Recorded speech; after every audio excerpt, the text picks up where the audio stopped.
Well, I thought today we could focus our conversation and your sharings about the self-publishing route that you took. And you've touched on it in our last few conversations, kind of here and there, and you've mentioned it before, but let's really dive into some of the various aspects around that. Now, I think you did tell the story of perhaps trying to foray into the traditional publishing route, and there was some challenges around that. But maybe set the scene for us. Did you always think that you were going to try traditional first and then ran into roadblocks, or were you always kind of thinking, well, I might be able to do this myself? Like, where did it begin for the publishing route?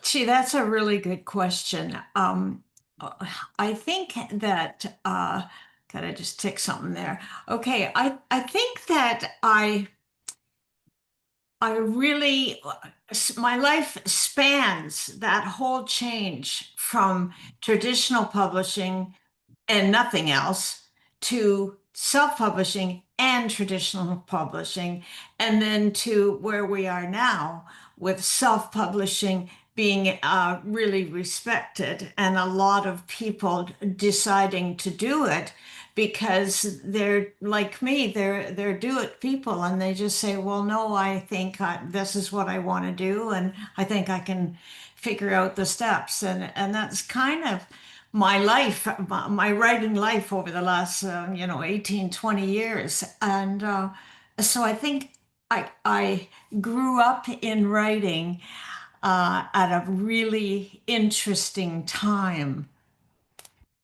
Yeah, that's actually true. I hadn't really thought of it that way, but your writing career really does kind of arc that evolution of the writing or publishing industry, where maybe 20 years ago it was sort of weird to self-publish and maybe looked down upon, and now it's so common, and a lot of people choosing that route, and people not really knowing whether books are self-published or not, which I think is a good um I don't know, it's a good advantage to self-publishing, isn't it, when people can't tell?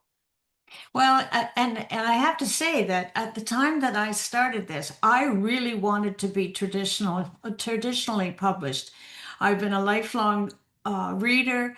I knew good publishing company names and so on, and I really wanted to go the traditional route because I had so much respect for what they were doing and so on.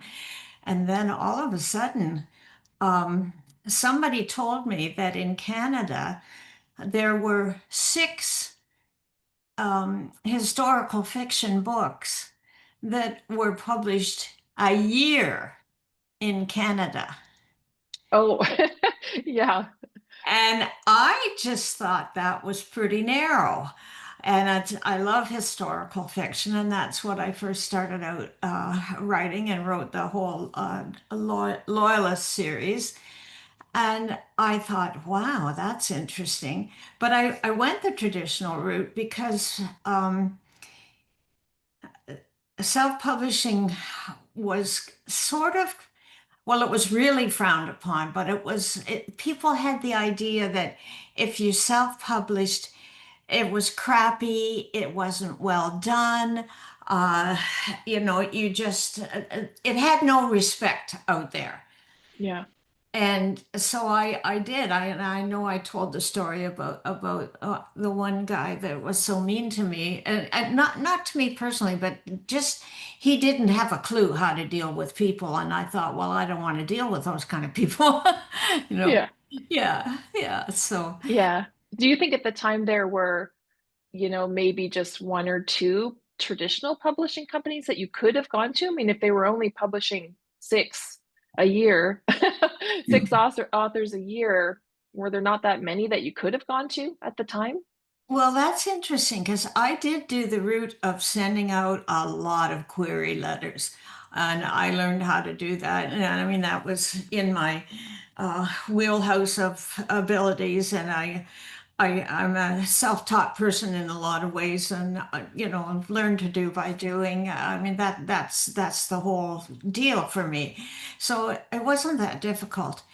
it was more fun for me when I got past the idea of being traditionally published and started to look for people that could teach me things. And, I had that place in Victoria that they were wonderful. They put me onto a fabulous cover designer.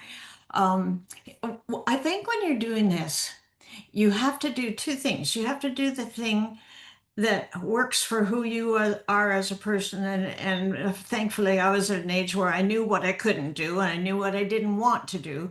And I also knew that I had some talent in certain areas. So maybe when you're 20, you don't have that same feeling, but I certainly did at the age that I started.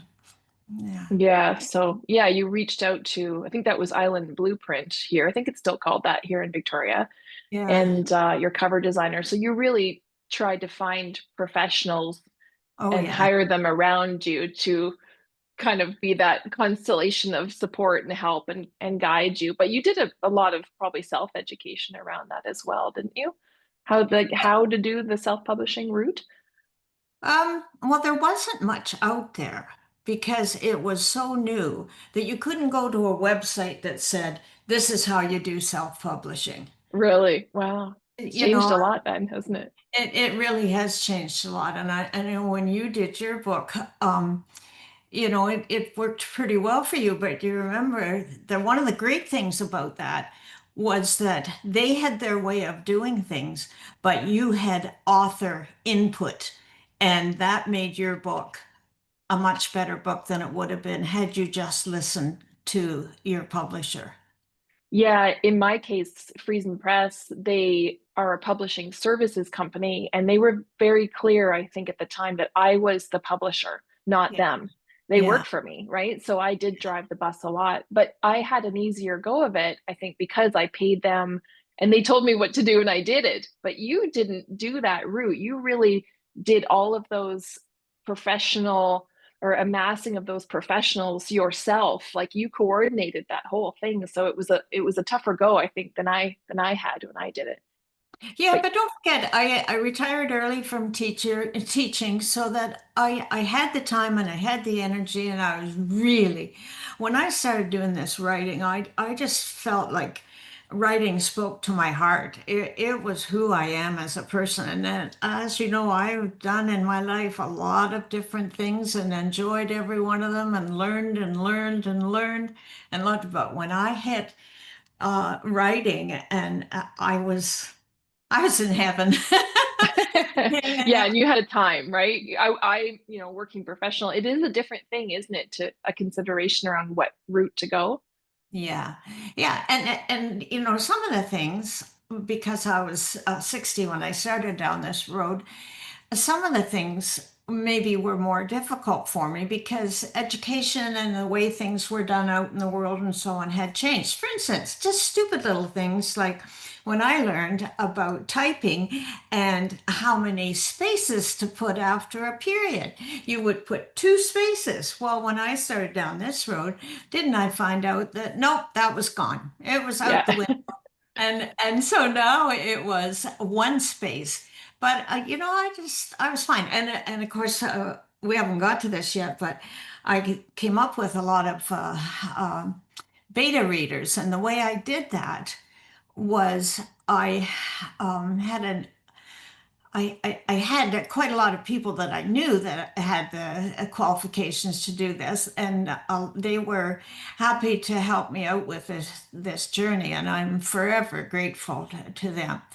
The flip side of that is they didn't know things that I knew because they hadn't been on the journey. And that thing that I just said about two spaces after a period, I had, when they would take my pages and they would say, no, no, no, two spaces here. And so I had to do some teaching there that Yeah. what things are always changing. So you think that it's the same thing it was 20 years ago, but nothing Yeah. stays the same. And so if you're going to self-publish, you better make it your business to read books like Bird by Bird, and I had the MLA style sheets, and you better have some good Hmm. stuff out there that you have a pretty good idea of what's happening in the field at that time you're writing. Yeah, and it takes me down the whole editing path because you had, I think, a lot of skill in writing and you had taught English. I mean, you were trained in that field. So you're different than a lot of writers who would have been trained in something else. So I don't think you hired a developmental or structural editor to help you at the time. Like you did a lot of that yourself. Like you knew how to, structure the book and have the story arcs and but maybe you taught some of yourself too because you hadn't written fiction before. Well, I knew there were stupid things that I didn't know. I didn't know what the margins should be on a manuscript that you send in, and I should it be single space or should it be double space? And what's do you put five spaces in for every paragraph? Or I didn't know those kinds of things, and I knew what I didn't know.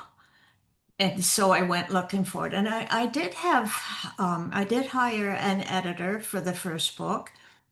Um, and she taught me a lot, but she also taught me things she didn't realize she was teaching me. She taught me how much I knew Mm, because, she would say something and I would think, not say, but over email and so on. And I would think, well, I don't agree with that. And yeah, and because of my job all those years, teaching and I have a lot of background in languages and I've got French and German and Latin and Spanish and all these languages and when you are a language person like that, you learn grammar and you know exactly and you as my daughter, you know that I know my grammar. yeah, And so yeah. I think today maybe people who have gone through our systems that we have now are not quite as well versed as I was. And Yeah. I guess the thing I had to learn is what do I know and what do I need to hire somebody else to do? And Yeah. as I say, with that first book, I did hire an editor, and she's a friend of mine today. She joined London Writers Society a couple of years ago, and we reacquainted ourselves with each other. But and I mean, she's a good editor, and I'm sure she helps a lot of people. But I am that anomaly. They always say hire an editor, get someone else to look at your book. Well, that's a good thing to do.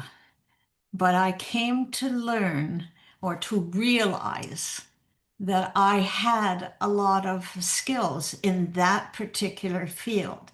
Hmm. So I tell other writers, like a lot of people ask me questions, and I'm happy to help them.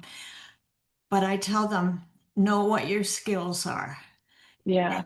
And if that's your skill, you can do what I do. And even um, I put out my newsletter. I have a lot of people on my newsletter list and stuff. When I've got a new book coming out, I put out a call for anybody who wants to be a beta reader. And I say that they need to actually kind of send me a resume. Like it's not really a resume, but I want to know what their background is. And I Yeah. before I take them on. And it's worked really, really well because the number one thing I want them to be is readers. And I want to know what they think. And then did they get lost in this spot over here? Or, did that word stop them? Because when I'm looking for beta readers, I'm looking for them to tell me where are the places where I did something that took you out of the story. Absolutely. Yeah. It's so important, isn't it? Because you can't see it yourself Yeah. after you spent Yeah. so much time with the text. Yeah. But the funny thing is that as I do have to, ignore a little bit of what they say, but most of them really know what they're doing. Because I believe we learn a lot of that kind of stuff by osmosis. If we're readers, we learn because we've read. Yeah. And you know what your own feeling is. I mean, I've, read one of your books too as a beta reader. And in that moment where you go, what is happening? What's going on here? Or who's that again? Or, all of those things where you're right, the reader gets taken out and all of a sudden you start getting confused going, what is happening? Like we have to tell the author that, don't we? Because, maybe it was just we lost attention for a bit and it was really our fault, but maybe there's something that the author could have, should have done differently to help us out there as the Yeah. reader. Yeah. Yeah, and so what I had to do was trust my own judgment. But when I would get all of these back, and I usually had about 8 or 10 beta readers, and they were so good to get back to me quickly and so on. But I would leave the document. I would put, go through each of thing that they said, and I would make a judgment as to whether I agreed with it. And honestly, most times I agreed with them. There, Yeah. there were a few things that I knew they didn't know what I knew, and that's like the two spaces after a period and that kind of stuff. There were a few things like that, but mostly they were very good at what they did, and they helped me a lot. But when I finished that, I would leave the manuscript for about 3 weeks or so and not look at it, not think about it. And then I would read it one more time. Yeah. And do you know, I found errors that every one of those beta readers had missed, I had missed, but now with fresh eyes, I could read it again and go, oh my gosh, you know, Yeah. Yeah. I missed this. But that space where you let it all just leave your brain. And so you're not reading knowing what's coming next in a sense. And another Yeah. thing you can do with that, which is really helpful, and I've done this too, where you read it out loud. I was just going to ask you that because I've done that a lot too. Yeah, And you find the mistakes yeah, or something you could have done differently. yeah, yeah. So, I think my method has worked really well for me. I won't say there's not a mistake in my book somewhere, but you know what? Most times when I'm reading somebody else's work, I find some little thing too. So we're humans. We're not perfect, but it's pretty clean. Yeah. I like what you said about the beta readers. I mean, they are the eventual readers probably of the book too. I mean, you're really doing the work to situate yourself with what the reader wants and what they like. And you're doing it for yourself, this whole process too. It's a joy, it's a passion, as you've said, but really you want it to work for readers or else they wouldn't be buying the book and engaging with them. So yeah. And I should say one more thing. I am a perfectionist. And I think that quality that I have is one of the reasons that I feel that I can self-publish, Yeah. Yeah. because I will take the time, and I really I think that errors are anathema to me. When Yeah. I read a book and something stops me like that they put the wrong. I was reading something the other day, I forget what it was, and they put a homonym in the wrong form of whatever. And I'm going, oh my gosh. And it just stops me right up. So you don't want to do that, do you? You know? No, no, and I mean, we're word people in our family, and we all have the same kind of eagle eye in a sense. Like we see those signs out there in the world that have errors in them, Oh or my you know, gosh. Isn't it awful? or even ones that you see on social media. Sometimes you'll see the one where it says the at the end of the sentence, and then the at the beginning of the next sentence. Uh, And a lot of people don't notice that, but I think we do, right? We see that kind of yeah. thing, and part of our just awareness for sure and You know, skill. you know what I think? I think that for a person like you and like me, we word people, that is what our hell looks like. It looks like all these signs of what the errors and everything, and oh, you spend the rest of eternity. Yeah, just looking at spelling mistakes and signs. Oh my gosh, yeah. That's a whole other thing, Yeah, isn't it? Wait, what a writer's hell look like, or a grammarian's hell. That's funny. Now, yeah. and I liked what you said about the you were learning from various people along the way, as well as being solid in your own knowledge and, the perfectionism really that I think guided you and you were solid in your own opinions. Let's talk about cover art in that way, because you did hire cover artists and different ones along the way. You probably had that same kind of um I shouldn't call it a push pull, but just learning from, and then also being solid in what you wanted in terms of the cover design. Can you talk about how that started and some of the decisions you made along the way? Yeah, well, I can. And this is the first cover of the first book. And yeah, I'm sorry, I got a bad reflection there, but I Yeah. really liked the way my cover designer, can you see? Uh, Yeah. and I really liked the way she did that. Um, and she had the artistic skill that I lacked. And so when she came up with that, I just said, yep, I'm happy with that. Well, then we went to book two, and I got the brilliant idea if I was doing a trilogy, I kind of wanted them all to look alike. So I had two books that were in the same series, but they didn't look alike. And so she did a new cover for me for that. And as soon as I saw it, I loved it. But I said to her, we need to change the first one now. Excuse me. And so we did. And I'm just in the process right now of reissuing that first four books with all new covers. And I just put it out in my newsletter today, what those covers, no, 2 days ago. Excuse me.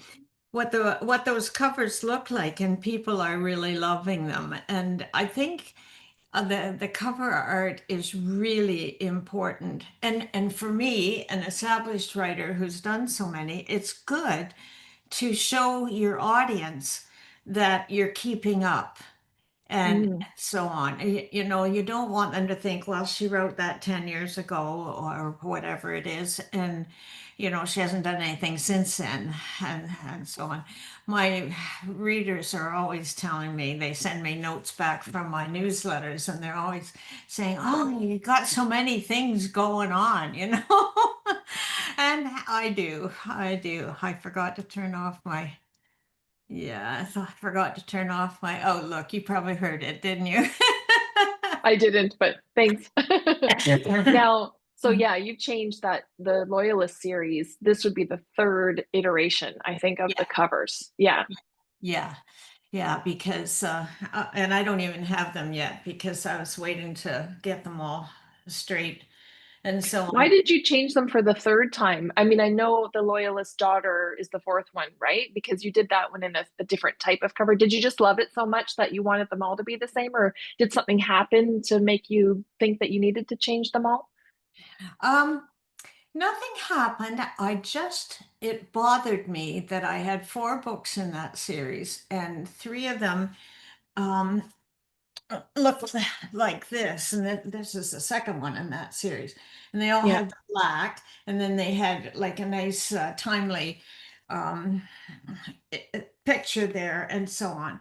And so when I did the Loyalist Daughter, then that was just 3 or 4 years ago, and I loved this cover. And this is my writing friend. This is one of those people that can do anything. She's got like 3 degrees in three totally different fields, and she's very, very bright and very, very easy to work with. And so I said to her, I think we need to change the rest of them and make them all look like the Loyalist Daughter. So that's what we Yeah. and I'm just in the process right now of getting them into my website and so on. They're up on Amazon now, but I haven't got I'm only one person and I'm not 25 anymore. And it takes me a while to do it. And I have learned to just be patient and do it as fast as I can do it and be happy with it. Yeah. Yeah. I mean, we've talked about it before, haven't we? It's really only you setting the deadlines. And most people, we think that they're really hanging on our every word or waiting for something that we're going to do, but they really aren't. They're just busy with their lives, aren't Yeah, they? yeah, Yeah, we got to do yeah. things on our own time. Now, so The Loyalist Daughter, that was the fourth book, but it really was the prequel, right? You wrote that fourth book and it was the prequel. Why did you choose a different cover when you first published it, do you think? And not made it immediately look like the other ones. Was there a consideration there? Well, I didn't. When I first published it, that's the cover that came out. Yeah, So yeah, it, but why? Like, why at the time did you not make it look like the other like ones the with the others. banded look? Yeah, Yeah, I just felt it was time for a change, and I asked Sharon what she thought. And that this is one of the joys of doing your own is that you can indulge yourself. You have to be careful because there's people out there that know way more about me or about what the subject than I know. So you have to be careful. You got to kind of know what's going on. And I often ask people, I have my beta readers, and some of them have turned into be, good friends and stuff. And I'll say, hey, what do you think of this? And so on. And they tell me the truth. And you really appreciate people who tell you the truth about this kind of thing. And if they're readers, then they're current on what's going on out there with yeah. covers and so on. And sometimes you see people posting on social media, which one do you like, or give us three to choose from. Why do we like a certain one? Did you ever do that and kind of crowdsource the covers in that way? I didn't. I could have because I think it's a good idea. Um, yeah, as you said, I'm only one person, and sometimes I just have to pick and choose what I'm going to do. Um, I did change a couple of people that have done the back end work for me and so on as years have gone on. And that's always worked well. I did have people apply to be beta readers and tell me what I think I said this, tell me what, made them a good person to do this. And they were fine with that. I put it out nicely and so on, but I guess my relationship with my readers is that I don't want to talk to them about anything else really other than the books and what we like and so on. I really don't want to talk to them about the current political stuff going on. I don't want to get into uh, taking a side here or there and that sort of thing. I don't think that's my job in my books or in my life. Hmm.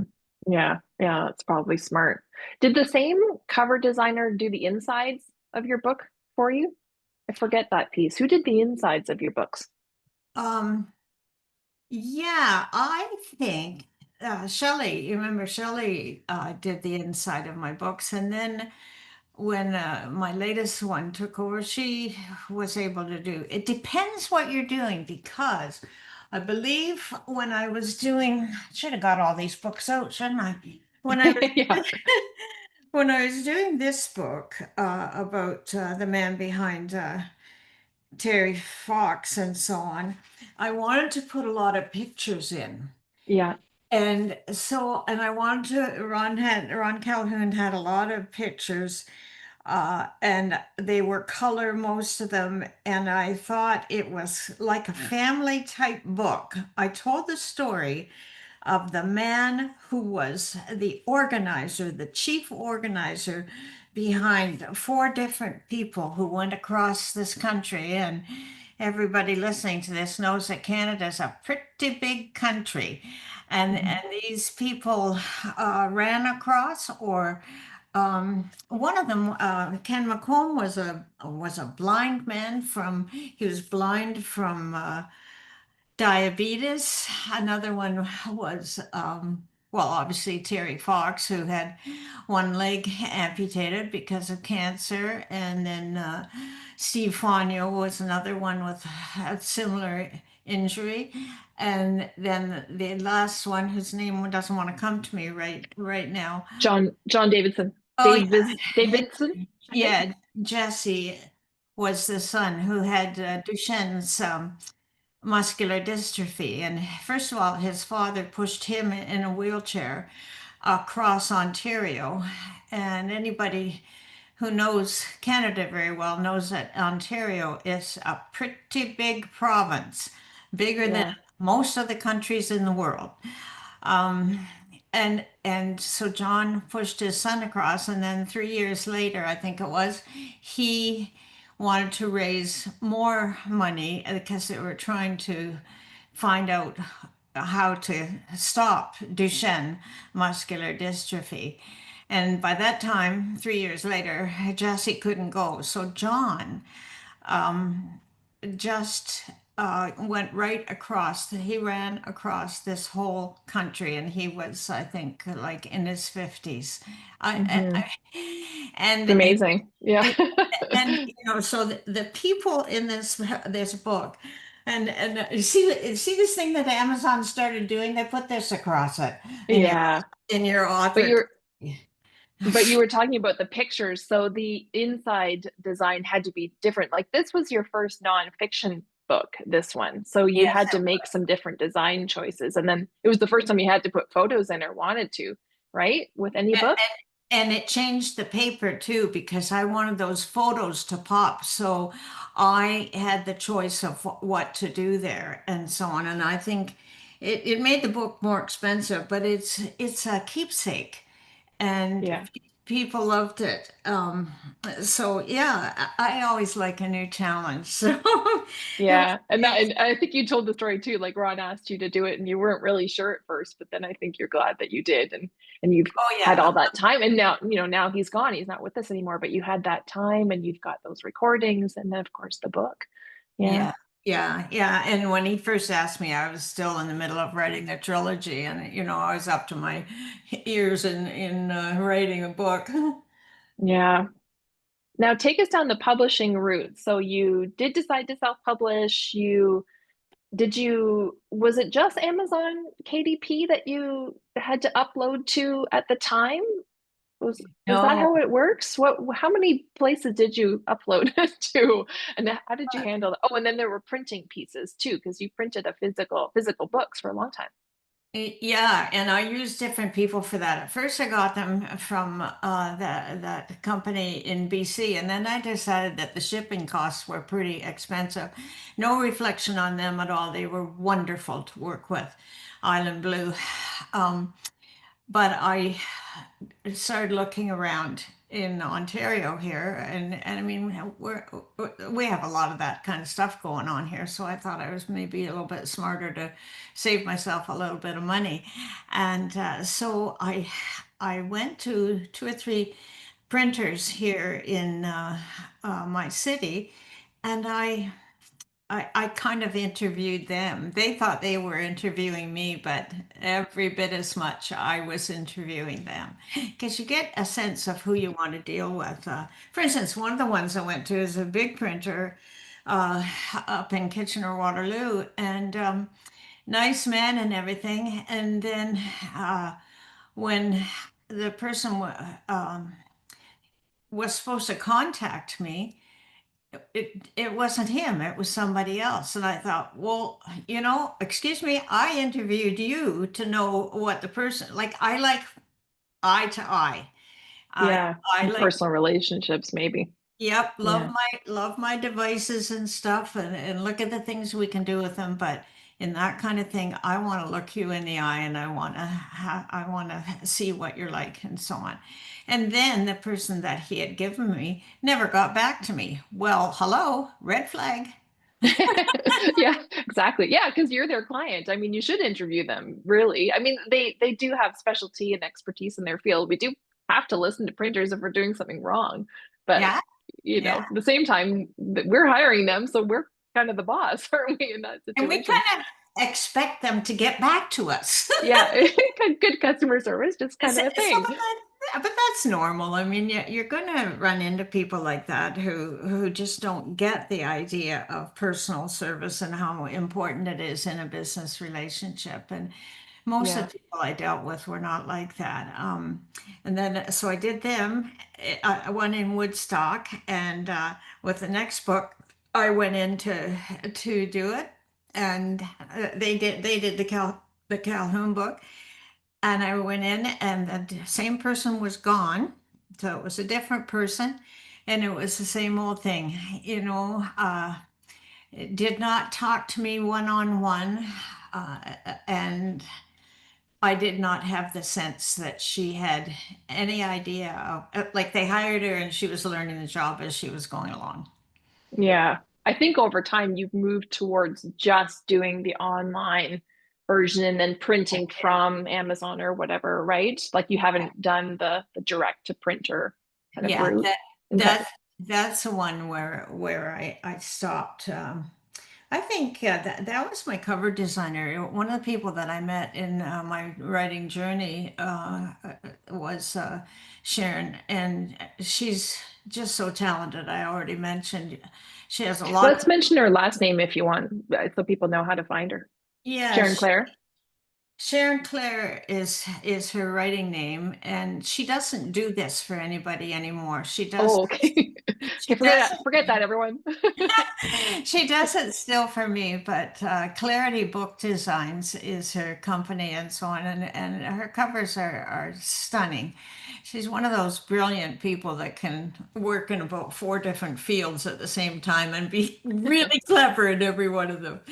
Anyway, so Sharon and I we've become friends and so on, and we have a good relationship. So I'm really happy to have her in my stable, for want of a better word. But that's what you do. You find people that can do the job and that you enjoy working with, and that listen to you, and that try. Like when we did, which one? My Story, My Song.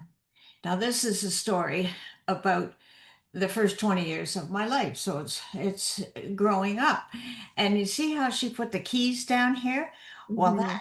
that to me indicates that music has always been part of my life. And this is my picture as a little girl. And I think, what have I got in the background? Oh, you can't really see it too much, but you see that? That's my old school I Your went. old school. And, Yeah. and so, uh, unlike some of the people that design things that mean nothing to the author and not much to the story, her covers really do a good job of encapsulating all of that.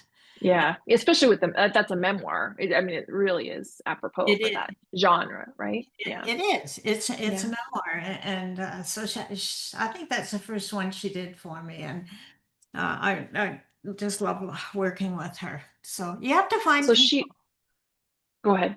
No, you have to find people that you can work with and that you can respect, and they respect you, and you get that nice cohesive um, relationship.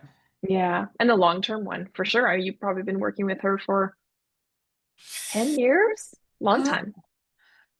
Maybe 8 years. Eight Yeah, years? yeah, Yeah. So Sharon would give you the files and you would upload them to ACX, I guess. Is that what it is? No, ACX the Audible, yeah. the audio one. Tell Yeah. me about the uploading piece. Was it difficult to learn? Did you It really do wasn't, that but well? don't forget, I am a computer person, and although I'm starting to think these days I'm not anymore because they change everything every week, but Yeah. but I am a computer person, and she would give me the file in the right format and so on, and we would have done all the like they do printouts for you and send you the pages, and you have to approve them and everything. So it's not really too bad a process. And then once I had the file in the right format, then I would just go to Amazon and it used to be Create Space that was the author portal, and now I think it's KDP Amazon. Yeah. Yeah, Amazon KDP, I think. Yeah. yeah. I think in their um, Is it the other way around? in their email thing, oh, what do you call it, on the top of the computer screen where you put it in the line up there. I think it's kdp.amazon or something Oh, like okay. The URL. Okay. that. Yeah, that's what I'm looking Yeah. Is for. that the only one that you went with then that you uploaded to them, or did you go through different services besides Yeah. Amazon? Well, I went to Amazon first because, of course, it's so huge, and people are already on Amazon, so that made sense. And I did a little bit of market research to find out where people were buying their books, and so that seemed good. And I did the print book, and then I did the ebook, and Kindle is the one on Amazon that they have Kindle, and a lot of people have their little Kindles that they read on and stuff. So, I mean, it's a good place for an author to go, and it's kind of a one-stop shop too, which is really good. Now, something Yeah. that I did. I did some of the market research, and I found out that in Canada, Kobo ebooks are at that time when I was doing that were about 18% of the market, which was a pretty good that's the whole market. And I thought, okay, so I'll do that. But the last couple of years I haven't sold anything on Kobo. And so when I started doing these new covers right now, I just thought, you know what? I'm just gonna get off Kobo. And so I took my books off there because I'm doing way better on Amazon, you know. Yeah. Yeah. And some of it's kind of hitting the easy button, isn't it? Like, do you need to have 18 different things to do now, or do you try to keep it a little simple? Yeah, yeah. Yeah. Yeah, so I took the Kobo one out of there. And of course, those things have gotten a lot easier because you used to have a particular file extension on your document that you were putting in there. And, they have a lot of specs for the covers and that sort of thing. And so if you can cut one of the services out, then that's just some things that you don't have to worry about. Yeah, I suppose, right? Yeah. And maybe it's a market thing, isn't it? Where's the market for the book and which platform is the best to reach them and all that. There's all sorts of I decisions around just, that. you might be interested in this, Beth. I just found out that Germany is really quite interested in books from our side of the ocean. And this friend of mine told me that she's putting her books on there now and doing very well. Hmm. And I thought, gee, that would be interesting. But the interesting thing to me was she did the German translation by using AI. Oh my gosh. That's a whole other conversation. I think I would be hiring German professionals in that case to Well, check its work, but yeah. she did hire, she did the translation through AI, and I forget which company she used. It wasn't Chat GPT. It was something else. And anyhow, it was very good because she put it through a person that she knows that speaks German and is educated and so on. And she said, yeah, she said, it's really pretty good just the way it is. And she gave Interesting. her, in that book, she had 20 things she found for her to change. Well, 20 things isn't very much. Yeah, it's pretty good. Yeah. Yeah. Interesting. Yeah, so that's just something that's come out. But I just figure right now, oh my gosh, my head will explode. No, and you never got into translations. That's just, it's not every author's path, is it, to Yeah. translate their book into some other language? But you did do audiobooks. And so let's talk about that for a bit, because I think you started that right from the beginning, didn't you? Um, I guess it's quite a few years I've been doing audiobooks. And obviously I started with the trilogy and have just gone from there. I just finished getting the eighth book done. And because I was a singer and I've been a performer all my life in one way or another, a teacher, and yeah, you're in front of people and so on. Um, I thought maybe I could do this, and I asked one of the librarians that I had spoken at her library And she said, Elaine, she said, after you left that day, we decided, I had read to them, you see, and we decided that we could listen to you read the whole book. And they can. Any of your books now, right? And so I found this studio here where I live, and Jack is a good guy, and we worked together, and we've done 8 books. We also did a bunch of music that I had and wanted to kind of preserve, and so we have a pretty good working relationship. But this is what you do. You find people that know what you don't know.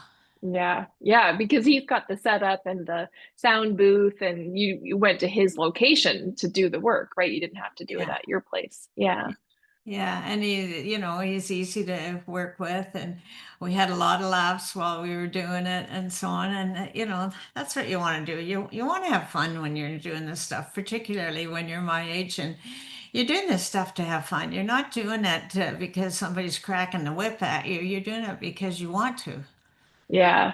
I remember Mary Chan, who I worked with to help me read my audiobook. She told me to think of your ideal reader, pick one person basically to read that book to when you do the recording. Did you do that when you made any of your recordings, or did you think of your readers as you went along doing those pieces? I guess I did, although not overtly. I thought of performing. I thought that I've stood in a class and read books to kids. I've had students tell me, Mrs. C, I never read a whole book until you gave me this one and helped me get started. And so I thought about that, and teaching can be a bit of a performance, and singing all my life and so on. So it really wasn't too scary to me to do that. Yeah. Well, you probably knew how to take care of your voice and, use your diaphragm and all those things that singers get taught. We need that in audio recording, don't we, for books? We really do. And that's interesting you bring that up. I am so tired of being in a group. And I love the London Writers Society that I belong to. And honestly, people get up to perform, like to do a presentation on this, that, or the other thing, and they talk like this. They don't lift their voice. You know what I mean? Yeah. They talk like their audience is right here in front of them. And until I got my hearing aids, I was just frustrated, and I kept saying, would people please speak up, you're performing. Yeah. Yeah, it's not just because you needed hearing aids. It's really just that whole piece of learning how to speak and project to the back of the room and all those things that speakers or singers are taught, aren't they? Yeah, and Yeah. it's when you were a little girl, I put you in singing and taught you that, and it kind of helps now, doesn't it, that you learned how to use your diaphragm and so on. Yeah, it does. And I have a podcast, and people have said the same thing about listening to me on the podcast. Oh, I just love listening to you. And, I don't know, does having singing training early in life, or a lot of it over a life, does it help with what we do with our voice? We think about things like inflection and going up and going down and using our breath properly. And there's all sorts of great stuff to learn from singing training, isn't there, for other things? That's funny you say that because you're right on the money as far as I'm concerned. But on my first book launch, I invited some of my friends that I have so much respect for, and I invited them to read parts of it, and then I read the last little bit. And we had about 4 readings that day, and I was so disappointed because they did not read like I knew they could. But people get to the front of a room and they seem to wither up inside themselves or something, you know what I mean? It's scary. Especially if people don't do it, or they get out of practice maybe too. It's this really scary thing for folks, It, isn't it? it is. And you're sitting there thinking, what are they saying? what are they saying? Because they're talking to their chest, you know. You can't. Yeah. I So think we talked about this in one other conversation we had around just telling ourselves, I mean, this is advice for other authors, right, who have to get up and speak, that the audience wishes us well. We have to try to get out of that nervous situation because they're not looking for our failure, are they?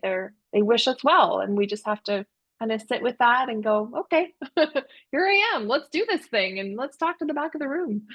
I think I have another hint for people. And people think that when I get up to do this or when you get up to this, that we never feel nervous. And nothing could be farther from the truth because every time I have ever been on my feet to perform in any way, I'm always nervous. And what I have learned to do is plant my feet on the floor because the skin on my knees would kind of go up and down. I was, Yes, I felt that. yeah. And people go, what? The skin. And I would just plant my feet on the floor. And you can hear me doing it here right now, sitting in my chair. But this is a hint. Plant your feet and then just do it. And once you start, and if you start with that confidence, it will carry on and Yeah, so you really love doing it. At least yeah, I love doing it. I'm a great believer in interchanging and interacting with other people in many ways. I think COVID kind of ruined that for us for quite a few years, and we're just getting back into feeling comfortable with other people in a way. yeah. And oh gosh, we need to do that. Yeah, it's almost a whole other conversation that we could have around marketing it through speaking engagement. Like maybe we'll do a whole other thing because there's a lot in that conversation I think that we could touch on. But let's go back to audiobooks because maybe that's a way people can get practice reading their book aloud, using their voice, but it's more safe because it's just with your audio engineer, or really it could be just by yourself. Hey, like, do you think it can be a way to practice if people aren't sure about speaking reading their book aloud to people? I think that's a good idea. And you know, they used to tell you to stand in front of the mirror.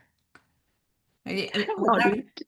Would you do that? I'm not sure. Well, I should put that in context. When I was going to school and you would write your speech and then you had to memorize it. And we're not so big on memorizing anymore, but we had to do that. And the way to do it was to memorize it and then stand in front of the mirror. And then you can see what your face is doing. Right. Yeah. Oh, and I know I've sung in choirs all my life, and one day somebody said to me, "Oh, I met your husband. I had no idea he was such a lovely man." And I said, "What do you mean?" And they said, "Well, we sit in church every Sunday and he's up in the choir and he always looks very stern." And it was such a, and you know, your dad is not like that It's at all. pretty much the opposite of stern. Pretty much. And I thought, isn't that interesting that Yeah. we think we're sitting in repose and we have to train our faces. And when you're speaking somewhere, this is a good hint. When you're sitting at the head table and they're going to call you up later, don't be sitting there. You know, I mean, it's you're your own advertisement. Yeah, yeah. And it is in both respects, like reading your audiobook or speaking, it is somewhat of a performance, isn't it? And we have to hold the group. We have to look like we actually like what we wrote as Yeah. well, that we're interested in Yeah. our topic and what we're doing there and why we're there. I think I've Yeah. got better at doing that too and more comfortable with the idea. And then Jack's such a good engineer that he'll stop and he'll say, Elaine, I don't think that word was right, or not a pronunciation, but it just didn't have its oomph or whatever, you know. And he will stop me and he'll say, I think we need to do this part again. And I really appreciate that.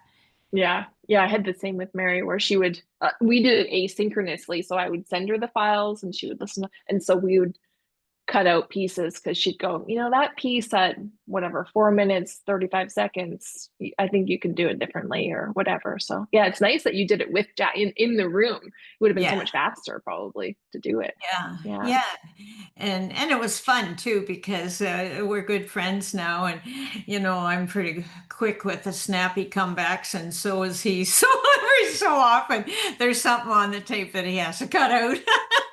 Well, it probably made you sound more interesting. I actually haven't listened to you on the audiobooks, although I think I bought them on Audible just so I have them, right? But of course, I've read the physical book. So I bet Yeah, you sound pretty good, especially because you had that relationship with Jack and maybe he was able to, just help lift you up too while you were yeah. recording it too. Well, Yeah. you helped with that because I was really interested to hear what Mary did with you and so on, and you helped me. So the last book that I did, I just finished doing Maggie, the eighth book, and I was really cognizant of the fact that I had to, you know, put on my happy face. So I'm in a room by myself, speaking into the mic, and all this the stuff that you have, and so on. And I am smiling, I'm laughing, or crying, as the case may be in the book. And you have such a host of things that are in your toolbox, right? You have all these things you can do to make you better as a writer, to make you better as a speaker, and it behooves us all to use them. Yeah. Yeah, you've kind of run the gamut of various professionals just in this self-publishing journey, from cover art to inside design to beta readers and the audio professionals, and there probably more too. I mean, all those we did have talked about the conferences and the writing groups before, so there are a lot of people that support us on our journeys as a writer. Yeah, Yeah. if you're lucky. Would you do the same thing again? I mean, now you're 18 years in and you've published 8 books.